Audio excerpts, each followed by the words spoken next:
میں ہوں عامر ضیاء اور آپ دیکھ رہے ہیں نیوز انسائٹ۔ شہباز حکومت کے لیے مجوزہ آئینی ترامیم ایسی ہڈی بن چکی ہیں جو نہ اگلے بنتی ہیں نہ نگلے۔ یہ بات تو طے ہو چکی ہے کہ حکومت کی طرف سے جس آئینی ترمیمی پیکج کو منظور کروانے کی کوشش کی گئی وہ منظور نہیں ہو سکتا۔ حکومت کی اس معاملے پر عدم شفافیت اور مسودے کو آخر وقت تک خفیہ رکھنے کی کوششوں نے ان ترامیم کو اپنے وقت کی متنازع ترین ترامیم بنا دیا ہے۔ حتیٰ کہ حکومت کی جو سب سے بڑی اتحادی جماعت ہے یعنی کہ پاکستان پیپلز پارٹی، اس نے بھی اس آئینی پیکج سے خود کو دور کرنے میں بہتری جانی۔ پاکستان پیپلز پارٹی اب اتفاق رائے سے ترامیم لانے کی بات کر رہی ہے، لیکن اگر کسی سیاسی قوت کے سر ان متنازع ترامیم کا راستہ روکنے کا سہرا جاتا ہے تو جمعیت علماء اسلام ہیں اور مولانا فضل الرحمان صاحب ہیں۔ مولانا نے حکمراں اتحاد کے تمام تر دباؤ اور پیشکش کے باوجود ان ترامیم کے حق میں ووٹ ڈالنے سے انکار کر دیا۔ آج مولانا پاکستان تحریک انصاف کے سینئر رہنما اسد قیصر کے گھر زہرانے پر مدعو تھے، جہاں پاکستان تحریک انصاف کی اعلیٰ قیادت بھی موجود تھی۔ یہ زہرانہ جمعیت علماء اسلام اور پاکستان تحریک انصاف کی بڑھتی قربتوں کا ایک اشارہ ہے۔ صحافیوں سے گفتگو کرتے ہوئے مولانا نے حکومتی آئینی ترمیمی پیکج کو یکسر مسترد کرتے ہوئے کہا، دیکھیے اس وقت تو ہم نے ان کا مسودہ مکمل مسترد کر دیا ہے، بلکہ وہ تو اب یہ بھی کہنے کے لیے کہ ہمارا تو کوئی مسودہ ہے ہی نہیں، تو پھر جو پرووائڈ کیا گیا وہ کیا تھا؟ جو کسی کو پرووائڈ کیا گیا کسی کو نہیں کیا گیا، یہ کیا کھیل تھا؟ لیکن جو کچھ بھی ہمارے حوالے ہوا اور ہم نے جو اس کا مطالعہ کیا ہے تو اس پہ مطالعہ کرنے سے ہمیں کسی طریقے سے بھی کسی لحاظ سے بھی وہ قابل قبول نہیں بنا۔ یہ قوم اور ملک کی امانت میں اس سے بڑی خیانت اور نہیں ہو سکتی تھی اگر ہم اس پر ساتھ کر لیتے۔ تو جناب مولانا بلا شبہ اپنی جماعت کی سینٹ میں صرف 5 اور قومی اسمبلی کی 8 نشستوں کے ساتھ پاکستانی سیاست کے مرکزی کردار بن کر ابھرے ہیں۔ حکومت کو نہ کرنے اور پاکستان تحریک انصاف سے قربتیں بڑھانے کی وجہ سے ان کی مقبولیت کا گراف جو ہے فی الوقت مسلسل اوپر کی طرف جا رہا ہے۔ دوسری طرف ہم دیکھتے ہیں کہ حکومت کی طرف سے تازہ ترین اشارہ یہ ہے کہ وہ ان آئینی ترامیم کے لیے اب پاکستان تحریک انصاف سے بات چیت کرنا چاہ رہی ہے۔ سننے میں یہ بھی آیا ہے کہ نون لیگ کے سینئر رہنما رانا ثناء اللہ جو ہیں وہ پی ٹی آئی کے بعض رہنماؤں سے رابطے میں بھی ہیں، لیکن دوسری طرف ہم دیکھتے ہیں کہ پی ٹی آئی پر دباؤ اور پکڑ دھکڑ میں بھی بظاہر کوئی کمی نظر نہیں آ رہی۔ پی ٹی آئی کے رہنماؤں کا کہنا ہے کہ وہ حکومتی ترامیم خصوصاً آئینی عدالت کے قیام کے حق میں کبھی ووٹ نہیں دیں گے۔ ایسے آئینی ترامیم ہیں کہ سپریم کورٹ کا صرف نام رہ جائے گا، سپریم بیچ میں کوئی نہیں رہے گا۔ پارلیمنٹ میں ناکامی کے بعد شہباز حکومت پر دباؤ میں بلا شبہ اضافہ ہوا ہے اور بہت سے تجزیہ کار اس کے مستقبل پر اب سوالیہ نشان اٹھا رہے ہیں۔ فیصل واڈا کی حکومت پر کڑی تنقید کو بہت سے حلقوں میں خاصی اہمیت دی جا رہی کیونکہ وہ اسٹیبلشمنٹ کے انتہائی قریب سمجھے جاتے ہیں۔ نااہل اور نکموں سے آپ یہی ایکسپیکٹ کر سکتے ہیں۔ دوسری طرف ہم دیکھتے ہیں کہ پاکستان تحریک انصاف کی جانب سے اسٹیبلشمنٹ سے بند راستے کھولنے کے لیے کوششوں میں بھی تیزی آئی ہے۔ گو فی الوقت فوجی قیادت کی طرف سے ایسا کوئی اشارہ نہیں کہ وہ 9 مئی کے واقعات کو بھولنے اور معاف کرنے کے لیے تیار ہے، لیکن پاکستان تحریک انصاف کی کوششیں جو ہیں وہ جاری ہیں۔ ویسے بھی ملکی مقبول جماعت اور سب سے مضبوط اور منظم ادارے کے درمیان فاصلوں کا دور ہونا پاکستانی سیاست میں استحکام کے لیے ضروری ہے۔ حکومت کا کہنا ہے کہ وہ آئینی ترامیم پر اتفاق رائے کے لیے کوششوں کو جاری رکھے گی۔ آئینی ترامیم کے حوالے سے ایک وسیع تر مشاورت کا سلسلہ جاری ہے اور تمام سیاسی جماعتوں نے نہ صرف اس پہ آپس میں گفت و شنید کی ہے بلکہ یہ کوشش کی گئی ہے کہ اس پہ کنسنسس ڈیولپ کیا جائے۔ جناب پروگرام کا آغاز کرتے ہیں مولانا اور پی ٹی آئی قیادت کی آج کی ملاقات سے۔ ہمارے ساتھ موجود ہیں پاکستان تحریک انصاف کے ترجمان سینئر رہنما محترم رؤوف حسن صاحب۔ بہت شکریہ رؤوف صاحب اپنا قیمتی وقت دینے کا۔ آج مولانا فضل الرحمان صاحب جو ہیں اسد قیصر صاحب سے ملنے ان کے گھر گئے اور وہاں پہ جو گفتگو ہوئی اس سے وہ اشارہ یہ مل رہا ہے کہ دونوں جماعتوں کے اندر جو ہے تعاون آنے والے دنوں میں بڑھے گا، پارلیمنٹ کے اندر بھی اور باہر بھی۔ کچھ ہمیں تفصیل دیں گے ملاقات کی؟ جی شکریہ عامر، بہت مہربانی۔ It's such a pleasure being on your programme, اور میرا پہلا پروگرام ہے آپ کے ساتھ جب سے آپ نے یہ شروع کیا ہے، سو کنگریچولیشنس، بہت مبارک ہو آپ کو۔ جی آج اسد قیصر صاحب کی انویٹیشن کے اوپر مولانا صاحب تشریف لائے ان کے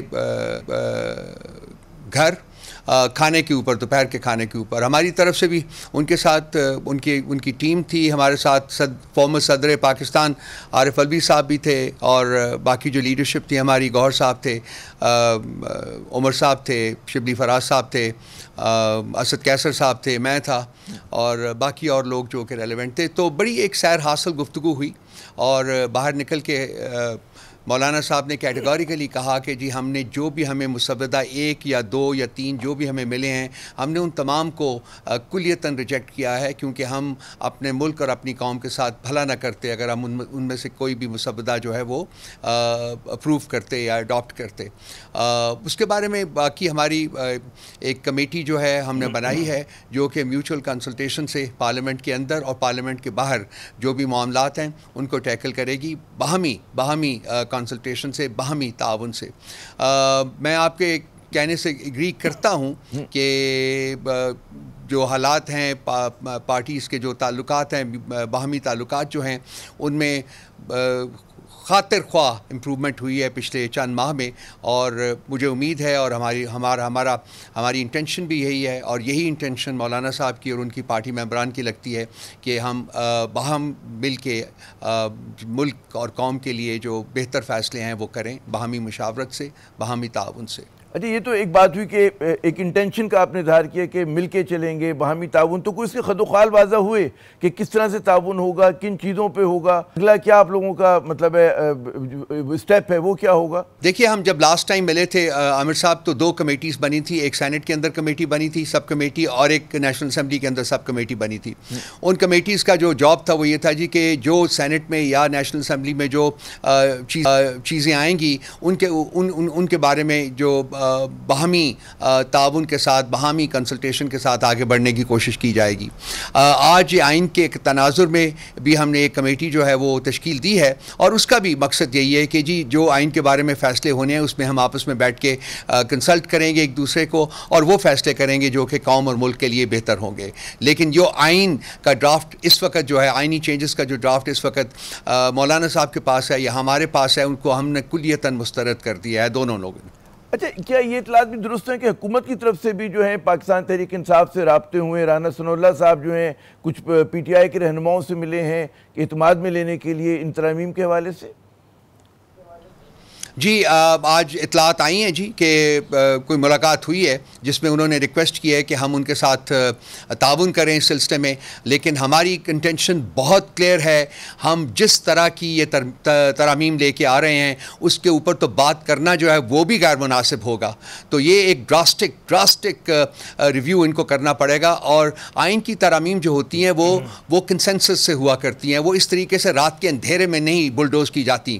تو ان کے جو انٹینشن ہیں اور انہوں نے جو طریقہ اپنایا تھا ان ترامیم کو پاس کروانے کا، وہ دونوں جو ہیں ان کو کلیتاً ہم نے ریجیکٹ کیا ہے۔ سو اب دیکھیں گے وقت کے ساتھ کہ ان کی اگر کوئی ماڈیفائی کرتے ہیں یا اپنی ترامیم کو، اور یہ اگر کنسنسس بلڈ کرنے کی کوشش کریں گے تو اس کے مطابق فیصلہ کیا جائے گا جی آگے کیسے بڑھنا ہے۔ لیکن اس وقت جس شکل میں ترامیم بیٹھی ہوئی ہیں ان کے اوپر تو بات چیت کرنا جو ہے، کسی قسم کی انگیجمنٹ کرنی جو ہے وہ بھی زیادتی ہوگی، وہ نہیں ہو سکتے گی اور نہ ہی ہوگی۔ اچھا، تو خیر حکمران اتحاد میں بھی پاکستان پیپلز پارٹی نے بھی اپنے تحفظات کا اظہار کیا ہے، اور پاکستان پیپلز پارٹی کی طرف سے اشارہ ہے کہ مولانا کے ساتھ وہ بھی مل کر ترامیم کے اوپر الگ سے بات کریں گے۔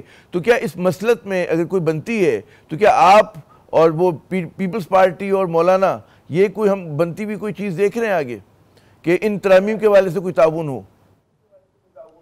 عامر ہم دیکھیں گے کہ معاملات کس طرف جاتے ہیں، کس ڈائریکشن میں جاتے ہیں، اور وہ پھر اس کی بیسس کے اوپر میرا خیال ہے کہ پارٹی جو اپنے آئندہ کے فیصلے ہیں وہ کرے گی۔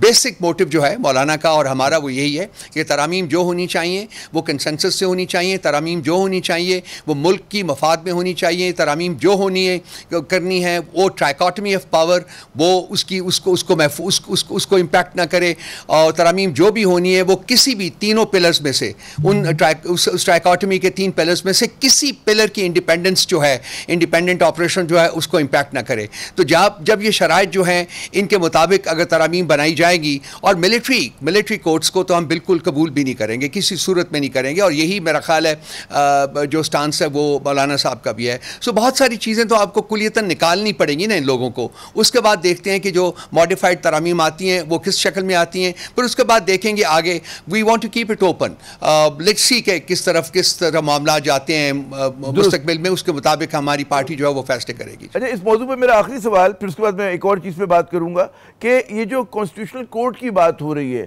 اس میں ہمیں اشارہ یہ ملا تھا کہ مولانا اس کے اوپر سمجھتے ہیں کہ ہونی چاہیے، پاکستان پیپلز پارٹی بھی کہتی ہے کہ ہونی چاہیے۔ آپ لوگوں کی کیا رائے ہے کانسٹیٹیوشنل کورٹ پہ؟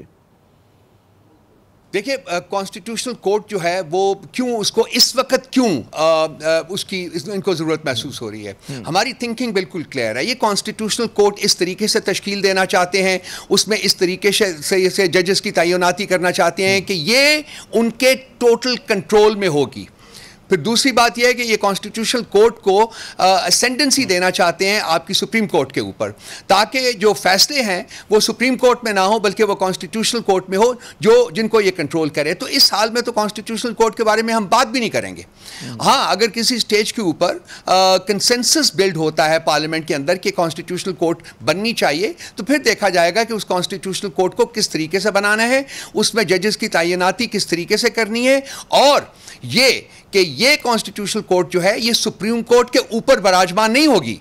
سپریم کورٹ جو ہے وہ ریاست کی سپریم کورٹ ہے, اور وہ اس کی جو پوزیشن ہے اس کو ڈائلیوٹ نہیں ہونے دیں گے ہم. کانسٹیٹیوشنل کورٹ کا ایک لمیٹڈ آپریشن ہوگا, لمیٹڈ چیزیں ہیں جو کہ وہاں جا سکیں گی اور وہ ان سے ڈیل کرے گی. لیکن جو معاملات ہیں ریاست کے, اس کے اوپر کانسٹیٹیوشن میں جس کورٹ کو آپ نے ایک جگہ دی ہوئی ہے اور ان کے انڈیپینڈنٹ آپریشن کو انشور کیا ہوا ہے, وہ موجود رہنی چاہیے جس حالت میں اس وقت ہے, اور وہاں ججز کی تعیناتی جو ہے اس کو پولیٹیسائز نہیں کرنا چاہیے. ہم یہ بھی نہیں ہونے دیں گے انشاءاللہ تعالیٰ. درست. اچھا, اب آتے ہیں کہ لوگ کہتے ہیں جی اگر پاکستان کی سیاست کو بند گلی سے نکالنا ہے تو بات چیت بہت ضروری ہے. کیا پاکستان تحریک انصاف کے پیش نظر یہ سوال ہے کہ کیا اسٹیبلشمنٹ سے ہی بات ہونی ہے یا حکومت سے ہونی ہے, دونوں سے بیک وقت ہو سکتی ہے؟ کہاں آپ کس طرح سے کس طرف کھڑے؟ دیکھیے, ہم بات چیت کے بارے میں ہم نے ہمیشہ اپنے دروازے کھلے رکھے ہوئے ہیں اسٹیبلشمنٹ کے ساتھ بھی, اور اس کے ساتھ ساتھ 3 پارٹیز کے علاوہ وہ جو کہ مینڈیٹ چور پارٹیز ہیں, پیپلز پارٹی, PMLN اور جو تیسری کراچی کی پارٹی ہے MQMP, ان سے ہم نے یہ کہا ہوا ہے کہ ان سے ہم بات چیت ڈائریکٹ نہیں کریں گے. لیکن اس کے ساتھ ساتھ محمود خان اچکزئی صاحب کو, جو کہ ہماری کولیشن کے صدر بھی ہیں, ہیڈ بھی کرتے ہیں اس کو, ان کی خواہش کے اوپر خان صاحب نے ان کو مینڈیٹ دیا ہوا ہے کہ وہ اگر ان سے انگیج کرنا چاہتے ہیں تو کریں, اور اگر کوئی سبسٹینٹیو پرپوزلس کو میننگ فل پرپوزلس جو ہیں وہ آئیں گے تو اس کو پھر ہم ڈسکس کریں گے اور اس کے بعد میں فیصلہ کر کے آگے بڑھیں گے. سو دونوں راہیں جو ہیں وہ کھلی ہوئی ہیں. میں ذاتی طور کے اوپر ڈائلاگ میں یقین رکھتا ہوں, میرا بڑا فرم بلیف ہے ڈائلاگ میں, کیونکہ at the end of the day آپ نے ریاست کے معاملات جو ہیں وہ بیٹھ کے بات چیت کر کے ہی حل کرنے ہیں. وہ ہمارے ہاتھوں میں کوئی گنس نہیں ہیں, ہمارے ہاتھوں میں کوئی تلواریں نہیں ہیں کہ ہم نے ایک دوسرے کے سر کاٹنے ہیں. ہم نے ایک دوسرے کے ساتھ کو ایگزسٹ کرنا ہے, بات چیت کرنی ہے. So I am a firm believer that at some point in time dialogue ہوگا اور ہونا چاہیے. اچھا, ایک بات آپ سے منسوب کی جا رہی ہے کہ کسی انٹرویو میں آپ نے کہا کہ جناب اسٹیبلشمنٹ سے جو ہے وہ بات چیت شروع ہونے والی ہے. یہ کوئی اشارہ تھا, خواہش تھی آپ کی, یا کوئی ایسا آپ کو امکان نظر آ رہا ہے جلدی یا بدیر؟ میں نے یہ نہیں کہا تھا کہ شروع ہونے والی ہے عامر صاحب. میں نے یہ کہا تھا کہ میں فیل کرتا ہوں کہ اس ملک کا سب سے بڑا چیلنج اس وقت جو ہے وہ ہے پاکستان تحریک انصاف اور اسٹیبلشمنٹ کے درمیان بات چیت کو بروکر کرنا, شروع کرنا. یہ ریاست کے لیے ناگزیر ہے. پاکستان تحریک انصاف پاکستان کی سب سے بڑی, سب سے پاپولر پولیٹیکل پارٹی ہے, اور اسٹیبلشمنٹ ریاست کے اہم ترین اور طاقتور ترین اداروں میں سے ایک ادارہ ہے. سو ان کے درمیان بات چیت جو ہے وہ وائٹل ہے ریاست کے انٹرسٹ کے لیے. ریاست آلریڈی بہت کمزور ہو چکی ہوئی ہے, اور ہم یہ جو لڑائی کا ایک یہاں انوائرمنٹ بنا ہوا ہے, نفرتوں کی دیواریں ہم نے کھڑی کی ہوئی ہیں, ڈویژنس کی دیواریں ہم نے کھڑی کی ہوئی ہیں, ان کو ہمیں مسمار کرنا ہوگا, اور ان کی جگہ ہم نے محبت اور بھائی چارے کی جو دیواریں ہیں وہ بنانی ہوں گی, اور وہ راستے نکالنے ہوں گے. یہ میری رائے ہے, اور یہ میں نے بارہا اس کے بارے میں بات چیت کی ہے. آپ نے عام بات کی کہ جی بروکر کرنی ہوگی گفتگو جو ہے, بات چیت جو ہے اسٹیبلشمنٹ اور PTI کے درمیان. تو کون آپ کے خیال میں بروکر کر سکتا ہے؟ اندر سے کوئی مطلب ہے اسٹیبلشمنٹ کی طرف سے انیشیٹو ہوگا, آپ لوگوں کی طرف سے ہوگا, یا کوئی تیسری مطلب ہے کوئی فورس ہوگی جو کہے گی جناب بیٹھیں آپ لوگ اور بات چیت کریں؟ کیسے ہوگا یہ بروکری؟ کون کرے گا؟ پبلک اوپینین کرے گا؟ کہاں سے ہوگا یہ کام؟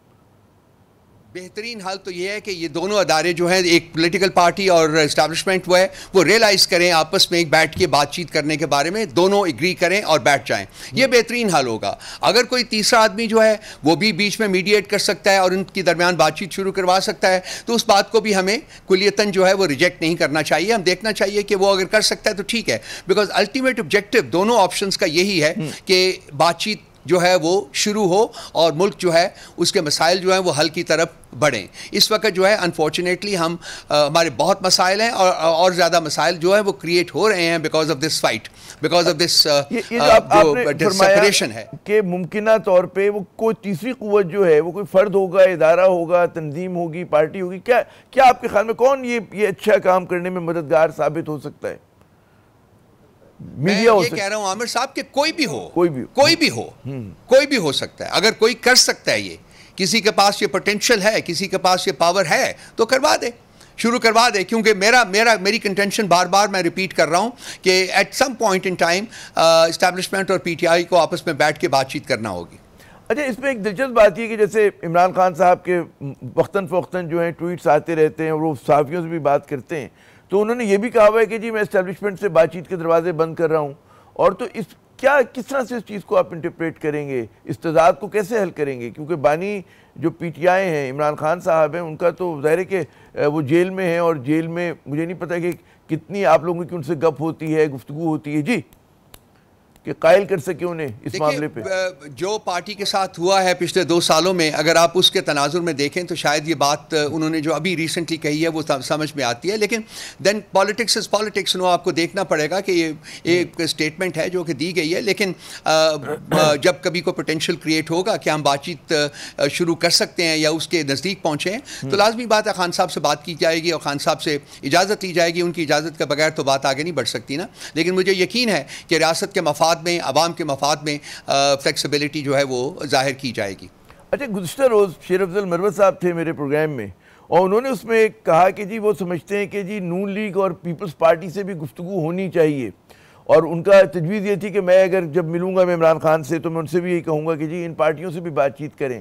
اب یہ ان کی ذاتی رائے ہو سکتی ہے یا پارٹی میں کوئی مطلب فیکشن ایسا سوچ سکتا ہے, کیا کہیں گے آپ اس چیز کے اوپر؟ پارٹی میں ایسی کوئی رائے اس وقت موجود نہیں ہے جی جو کہے کہ ان سے ڈائریکٹ گفتگو کی جائے. لیکن میں نے جیسا کہ پہلے عرض کیا ہے, محمود خان اچکزئی صاحب کے پاس مینڈیٹ ہے خان صاحب کا دیا ہوا, اور وہ ان سے انگیج کر رہے ہیں, اور میرا خیال ہے کہ تھوڑی بہت انگیجمنٹ ان کی ہوئی بھی ہے رانا ثناء اللہ صاحب کے ذریعے. تو اب دیکھتے ہیں کہ وہ معاملہ کہاں تک آگے بڑھتا ہے. لیکن ایسی کوئی اسٹرانگ رائے جو ہے وہ پارٹی کے اندر موجود نہیں ہے کہ ہمیں مینڈیٹ چوروں کے ساتھ بیٹھ کے بات چیت کرنی چاہیے. اچھا, یہ جو آئے کہ جی رانا ثناء اللہ صاحب نے جو گفتگو کی یا بات چیت ہوئی ان کی, وہ اچکزئی صاحب کے تھرو ہوئی یا براہ راست بھی کسی پی ٹی آئی کے ممبر سے انہوں نے بات کی ہے, کسی رہنما سے؟ یہ کوشش جو ہے وہ اچکزئی صاحب کر رہے ہیں. اس سے پہلے آپ کو پتہ ہے کہ ایک بریک تھرو ہوا تھا جب ہمارا 22 اگست کا جلسہ جو تھا وہ اسٹیبلشمنٹ کی ریکویسٹ کے اوپر ہم نے پوسٹ پون کیا تھا.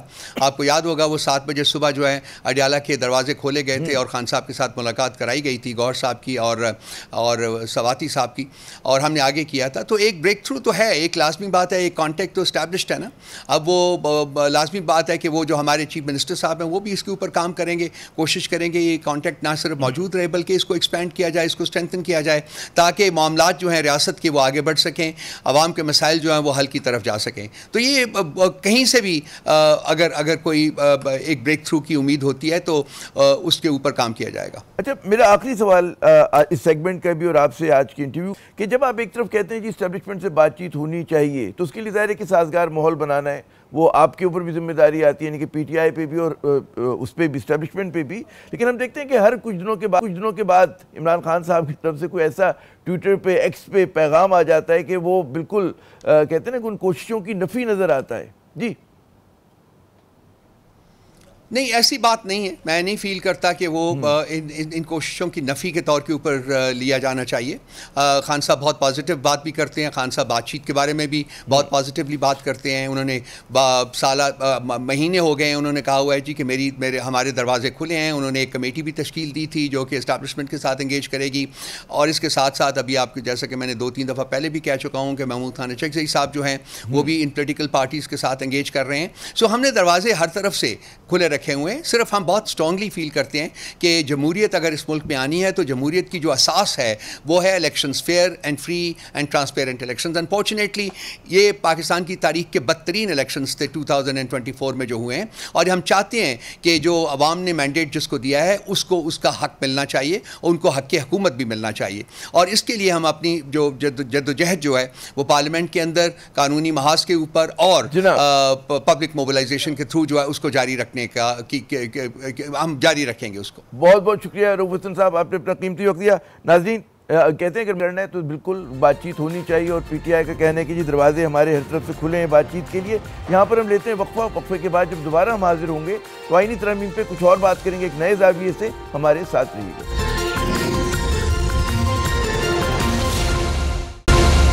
پروگرام میں ناظرین ایک مرتبہ پھر خوش آمدید. تو وہ کہتے ہیں نا کہ ایکسپرٹ اوپینین کے لیے آئین کے اوپر ہمارے ساتھ موجود ہیں جسٹس وجیہ الدین صاحب، کسی تعارف کے محتاج نہیں، سابق جج ہیں سپریم کورٹ کے، معروف جو ہے ماہر قانون ہیں، اور پاکستان تحریک انصاف کے بانی اراکین میں ان کا شمار ہوتا ہے. صدارتی امیدوار بھی رہ چکے ہیں پی ٹی آئی کی طرف سے ایک زمانے میں. بہت شکریہ وجیہ صاحب اپنا قیمتی وقت دینے کا. سب سے پہلے مجھے بتائیے کہ آئینی پیکج کے حوالے سے بہت زیادہ تنازع چل رہا ہے اور سب لوگ اپنی رائے دے رہے ہیں. آپ کیا سمجھتے ہیں کہ اس کے خیر بہت سارے پہلو ہیں، لیکن اگر ہم صرف بات کریں کہ کیا پاکستان کو ایک سپریم کانسٹیٹیوشنل کورٹ کی ضرورت ہے؟ یہ بالکل بھی نہیں ہے. دیکھیں اصل میں بات یہ ہے کہ ہمارا شمار کامن لا کنٹریز میں ہوتا ہے، ہمارا شمار کامن ویلتھ کنٹریز میں ہوتا ہے. یہاں پر طرز حکمرانی جو ہے وہ پارلیمنٹری ڈیموکریسی ہے. جی تو کہیں پر بھی پوری کامن ویلتھ میں آپ دیکھ لیجئے، سارے کامن لا کنٹریز میں دیکھ لیجئے، کہیں پر بھی کانسٹیٹیوشنل کورٹ کا کانسیپٹ نہیں ہے. تو یہ ایک نئی بات ہے، اور میں سمجھتا ہوں کہ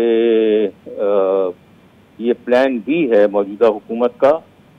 پلان اے تو یہ تھا کہ کسی طریقے سے قاضی صاحب کو 3 سال کا ٹینیور دے دیا جائے، لیکن اپیرنٹلی وہیں پر پارلیمان میں ہی مخالفت ہوئی، اور میری اطلاع یہ ہے کہ مولانا فضل الرحمان نے اس کی مخالفت کی، تو وہ تو ہو نہیں سکا. تو پلان بی انہوں نے پہلے ہی رکھا ہوا تھا کہ ایک الگ سے کورٹ بنا لی جائے، اور وہ کورٹ بھی کیسی کہ جس میں کہ ریٹائرڈ ججز کی اپوائنٹمنٹ ہو. اب جیسے قاضی صاحب کو یہاں ایکسٹینشن نہیں ملی تو وہاں پر ایک ٹینیور پوسٹ جو ہیں اس میں 3 سال کے لیے ان کو چیف جسٹس وہاں اپوائنٹ کیا جا سکتا ہے. جو آزمائے ہوئے ججز ہیں سپیریئر کورٹس کے، جن سے فیوریبل فیصلے لیتے رہے ہیں، ان کو وہاں اپوائنٹ کیا جا سکتا ہے. تو یہ کسی بھی نوعیت کا کانسٹیٹیوشنل کورٹ میری نگاہ میں نہیں ہے، یہ تو ٹوٹلی انکانسٹیٹیوشنل کورٹ ہے، اور اس کی کوئی ضرورت نہیں ہے. اچھا وجہ دیکھیے کیا بتا رہے ہیں. وجہ یہ بتا رہے ہیں کہ جناب کانسٹیٹیوشنل کورٹ کی ضرورت اس لیے ہے کہ وہاں سپریم کورٹ میں 60,000 کیسز پینڈنگ میں ہیں.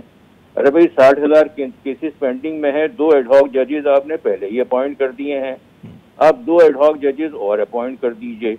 اور اگر آپ کو کانسٹیٹیوشنل میٹرز کی فکر ہے تو آپ کوئی ایسی عدالت بھی قائم کر سکتے ہیں کہ جو عام کیسز کو نمٹانے کے لیے ہو، ایپیکس کورٹ میں نہ صحیح، سیمی ایپیکس کورٹ میں صحیح، لیکن کانسٹیٹیوشنل جورسڈکشن جس کورٹ کی ہے وہ قائم رہے. دوسری جو ترامیم ہے وہ اس سے بھی زیادہ خطرناک ہیں.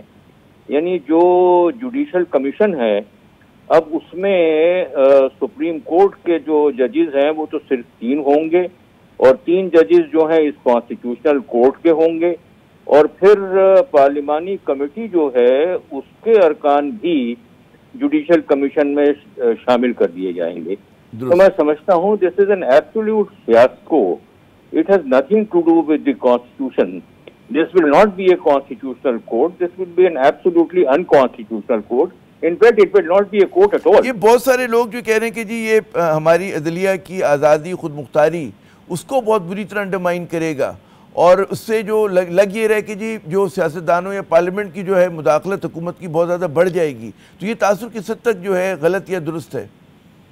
یہ بالکل آپ جو فرما رہے ہیں وہ یہ ہے. دیکھیے بات یہ ہے کہ کسی بھی ملک میں جہاں پر کہ ریٹن کانسٹیٹیوشن ہوتا ہے، کوئی بھی ادارہ اس کانسٹیٹیوشن کے ماتحت سپریم نہیں ہوا کرتا. کانسٹیٹیوشن سپریم ہوتا ہے، اور اس کے اوپر اور اس کے پیرامیٹرز میں ہر ادارے کو کام کرنا ہوتا ہے. اب اس میں عدلیہ کی خصوصیت جو ہے وہ یہ ہے، اور یہ ساری دنیا میں ہے، یہ صرف کامن لا کنٹریز کی بات نہیں ہو رہی، بلکہ یونائٹڈ اسٹیٹس کی، یورپین کنٹریز میں جہاں ڈیموکریسی ہے، تمام کنٹریز کی بات یہ ہو رہی ہے کہ یہ جو عدلیہ ہوتی ہے یہ ایک انڈیپینڈنٹ ادارہ ہوتا ہے. یہ ایک ایسا ادارہ ہوتا ہے کہ جسے کوئی بھی کسی بھی سمت سے انفلوئنس نہ کر سکے.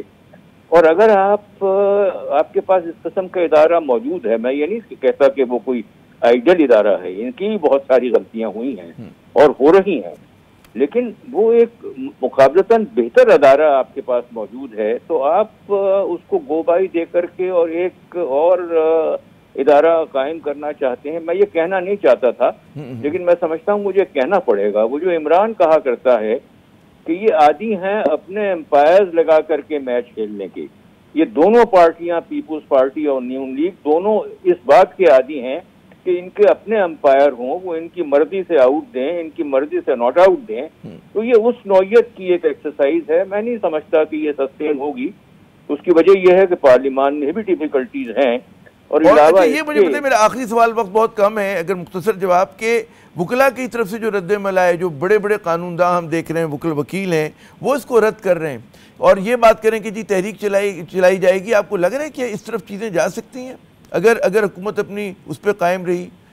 مجھے یہی لگ رہا ہے. اول تو میں نہیں سمجھتا کہ وہ نمبرز میں یہ مینیج کر سکیں گے, لیکن اگر کوئی نمبرز کی سچویشن بنی تو میں سمجھتا ہوں کہ پھر وکلا برادری جو ہمیشہ کرتی رہی ہے, لائرز موومنٹ تو آپ کو پتا ہے کوئی ایک نہیں کئی لائرز موومنٹ ہو چکے ہیں, تو میں سمجھتا ہوں کہ یقیناً اس طرف بھی غالباً معاملات جا سکیں گے, پیشرفت ہو سکتی ہے. بہت بہت شکریہ وجی صاحب, آپ نے اپنا قیمتی وقت دیا. ناظرین یہاں پہ لیتے ہیں ایک وقفہ, اس کے بعد جب دوبارہ حاضر ہوں گے حکومتی اس کے لیے ریفیو کے لیے ہمارے ساتھ موجود ہوں گے نون لیگ کے ایک سینئر رہنما. ہمارے ساتھ رہیے گا.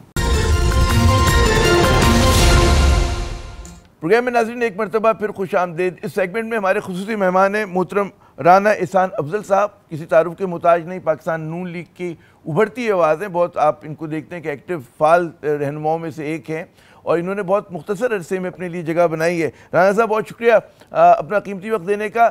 سب لوگ ایک ہی چیز پہ بات کریں کہ جی آئینی پیکج جو ہے وہ مس مینج کیا گیا اور غالباً اتنا طوفان نہ مچتا کہ اگر حکومت جو ہے اس میں شفافیت رکھتی اور اتفاق رائے جو اب پیدا کرنے کی کوشش ہو رہی ہے وہ پہلے اس کے لیے کوشش کرتی. جی بسم اللہ الرحمن الرحیم, بہت شکریہ. دیکھیں حکومت نے پہلے بھی کوشش کی, جو اپنے کولیشن پارٹنرز ہیں ان کے ساتھ اس کو ڈسکس کیا جائے, ان کی رائے لی جائے, اور مولانا صاحب کے ساتھ بھی انٹریکشن رہا, لیکن یہ چیز واضح ہوگی کہ جس ڈیٹیل میں مولانا صاحب چاہتے تھے اس ڈیٹیل میں ان کے ساتھ مشاورت نہیں ہوئی, اور یہ بالکل یہ غلطی ہے. اگر ہو جاتی تو یہ مسائل نہ کھڑے ہوتے حکومت کے لیے. بہرحال اب ہم سمجھتے ہیں اگر ہم واضح یعنی کہ لارجر کنسنسس کی طرف بڑھ رہے ہیں تو اس میں اچھی بات ہے, یہی جمہوریت کا حسن ہے. دیکھیں ہم یہ ممکن ہی نہیں ہوگی آئینی پیکج نہ آگے نہ پیچھے جب تک 2/3 کنونس نہیں کر پاتے. ہمارے پاس تو یہ تعجب کی بات نہیں کہ میں خطا کلامی کہہ رہا ہوں کہ صرف مولانا کو شکایت نہیں اس بات کی کہ جی میرے ساتھ مشاورت نہیں ہوئی یا کم ہوئی, حتیٰ کہ پاکستان پیپلز پارٹی جو کہ آپ کی کلیدی اتحادی ہے ان کو بھی یہ تحفظات ہیں کہ جی ہم سے کھل کر چیزیں بیان نہیں کی گئیں, اور غالباً ان کا بھی کہنا ہے کہ مسودہ پوری طرح ہم سے شیئر نہیں کیا گیا. تو یہ تعجب کی بات نہیں ہے. دیکھیں ان سے یہ شیئر کیے گئے ڈیٹیلز تو تبھی انہوں نے اپنے سب لوگوں کو بلایا, لیکن یہ ضرور ہے کہ پارلیمنٹ کے اندر جو ہے وہ بہت مشاورت نہیں ہوئی یا فلور آف دا ہاؤس میں مشاورت نہیں ہوئی. تو اب ہم اسی طرف بڑھ رہے ہیں. تو میرے خیال سے جو کیا میں یہ سمجھوں کہ پیپلز پارٹی نے اپنے آپ کو ذرا ڈسٹنس کیا ہے؟ نہیں, دیکھیں ان کی لیڈرشپ کے ساتھ تو بالکل یہ چیزیں ڈسکس ہوئی, لیکن جو ایک رائے اوور آل ایک جو رائے آئی ہے وہ یہی ہے کہ اس کو فردر ڈیبیٹ کرنے کی ضرورت ہے, پارلیمنٹ کی کمیٹی میں بھیجیں یا اس پہ زیادہ جو ہے تو وہ ہم نے ایگری کر لیا ہے. تو دیکھیں یہ ایک جمہوریت کا یہی حسن ہے کہ اگر کوئی پارٹی نہ مانے تو آپ کو منانا چاہیے ان کو.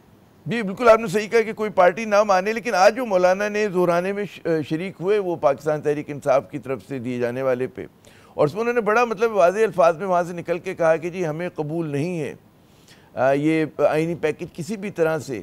تو یہ آپ لوگوں کے لیے خطرے کی گھنٹی نہیں ہے کہ مولانا نے غالباً اپنا وزن ادھر ڈال دیا ہے؟ نہیں, میرا نہیں خیال. دیکھیں بات یہ اپوزیشن لیڈرز آپس میں ملتے ہیں, یہ اس کو انہونی بھی پی ٹی آئی نے بنایا کہ دو حریف جو ہیں وہ اگر مل جائیں تو اس پہ تعجب ہوتا ہے. سیاست میں جو جمہوری حریف ہوتے ہیں وہ بھی ملتے ہیں, بیٹھتے ہیں, ملکی مفادات کے لیے اکٹھے بھی ہوتے ہیں. تو اگر وہ اکٹھے ہوئے ہیں, دیکھیں مولانا صاحب کے جو ہم ان کے ساتھ انگیجڈ ہیں اور جو ان کے تحفظات ہیں ہم تیار ہیں دور کرنے کے لیے. یہ تو سب مانتے ہیں نا کہ جو ہے وہ چارٹر آف ڈیموکریسی میں بھی مانے تھے کہ آئینی عدالتیں ہونی چاہیے. تو کوئی ایسی کوئی انہونی چیز تو نہیں ہم انٹروڈیوس کر رہے جو دنیا میں آلریڈی ایگزسٹ نہ کرتی ہو. کوئی نئی چیز تو ایجاد نہیں کرنے جا رہے نا ہم ہماری جو کرنٹ جوڈیشری ہے وہ باٹم میں رینک ہے, 130 میں ہے. تو ڈیفینیٹلی اس کی ٹائمنگ پہ ایک تو لوگوں کو اعتراض ہے کہ جی مطلب ہے 2005-6 کے بعد آپ لوگوں نے چارٹر ڈیموکریسی کیا تھا, اس کے بعد ماشاءاللہ آئینی وہ 18ویں ترمیم بھی آئی, بڑا مطلب اس میں تمام باتیں ہوئی. تو اتنے انتظار کے بعد آخر کیوں لوگ یہ جائز طریقے سے سوال اٹھا رہے ہیں, اور اس کو پھر وہ جوڑتے ہیں کہ غالباً کیونکہ آپ کو مرضی کے فیصلے نہیں آ رہے تو ٹنکرنگ کی جا رہی ہے اس کے ساتھ, اعلیٰ عدلیہ کے ساتھ. کیونکہ اگر صرف یہ مقصد ہوتا ہے کہ ہمیں عدلیہ کو ٹھیک کرنا ہے تو لوور کورٹ سے شروع کرتے ہیں احسان صاحب. جی یہ جو الزامات ہیں یہ جب بھی آپ کوئی بھی حکومت, ہماری نہیں کوئی بھی حکومت جب کبھی بھی کوئی عدالتی ریفارمز کی طرف جائے گی تو یہ کبھی بھی تب بھی یہ ایشوز اٹھائے جا سکتے ہیں کیونکہ حکومت کے کوئی نہ کوئی معاملات چل ہی رہے ہوتے ہیں عدلیہ کے اندر. تو یہ ایک جنیرک سی بات ہے کہ ٹائمنگ تو جس چیز کو بھی حکومت ہاتھ لگائے گی اپوزیشن کہے گی جی یہ فائدہ لینے کے لیے اور ہمیں نقصان پہنچانے کے لیے کر رہی ہے یا کوئی اپنا ان کا سیلف کا ایجنڈا ہے.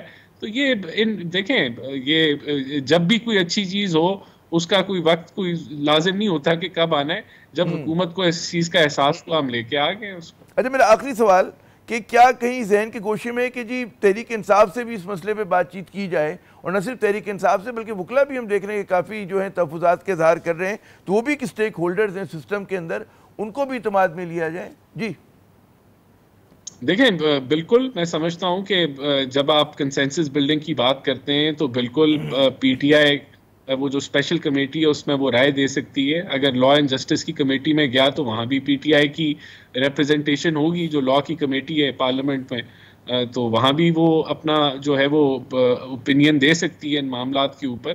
تو اس میں تو اچھی بات ہے. میں تو سمجھتا ہوں کہ ہماری جو گورنمنٹ ہے اس کو پی ٹی آئی کو بھی انگیج کرنا چاہیے. علیحدہ بات ہے کہ پی ٹی آئی جو ہے وہ ہمارے سے بات نہیں کرنا چاہتی اور وہ کہتی ہے کہ ہم مینڈیٹ نہیں تسلیم کرتے تو ہم ان کے ساتھ بیٹھیں گے نہیں. جناب بہت بہت شکریہ رانا احسن افضال صاحب, آپ کا آپ نے اپنا قیمتی وقت دیا. ناظرین بات یہ کہ اگر جمہوریت کی گاڑی چلنی ہے جو کہ بالکل چلنی ہے تو اس میں بات چیت کرنا بہت ضروری ہوتا ہے. جیسے کہ رانا صاحب نے کہا کہ جمہوریت کا حسن جو ہے وہ گفتگو ہی ہے, لیکن کیا ہی اچھا ہوتا ہے کہ آئینی پیکج آنے سے پہلے یہ جو اتفاق رائے کی کوششیں اب ہو رہی ہیں اس وقت کر لی جاتی تو غالباً اتنا تماشا نہ بنتا. عامر ضیاء کو اگلے پروگرام تک کے لیے اجازت دیجیے گا. خدا حافظ.